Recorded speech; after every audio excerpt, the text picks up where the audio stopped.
Hi guys, Sri Rama Navami శుభాకాంక్షలు. ఈరోజు యొక్క గొప్పతనం ఏంటి అంటే, ఈ రోజులలో ఉన్నటువంటి అన్నదమ్ములకు ఉండే బాధలు కష్టాల వల్ల ఆ ప్రేమలు దూరంగా అవుతున్నాయి. కానీ శ్రీరాముడికి పడ్డ కష్టాలు, లక్ష్మణుడికి అనుభవించిన కష్టాలు ఈ భూమి మీద ఎవరికి రావు. అలాంటిది వాళ్ళు ఉన్నంత వరకు కలిసిమెలిసి ఉన్నారు. ప్రతి ఒక్కరు గుర్తుపెట్టుకోవాల్సిన విషయం ఏంటంటే, అన్న అనే వ్యక్తి తమ్ముడు కోసం జీవితంలో ఎంతో కొంత కోల్పోయి ఉంటాడు. కానీ తమ్ముడు పెద్దవాడైంది, తన కాళ్ళ మీద తను నిలబడ్డ తర్వాత ఆ అన్ననే ఎగతాళి చేసే స్థాయికి వస్తాడు.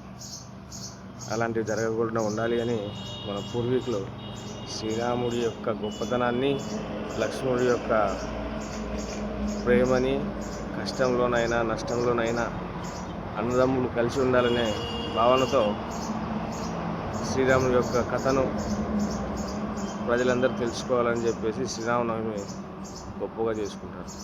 ఎనీవేస్, అన్నదమ్ములు కలిసి ఉండాలి. శ్రీరామనవమి శుభాకాంక్షలు.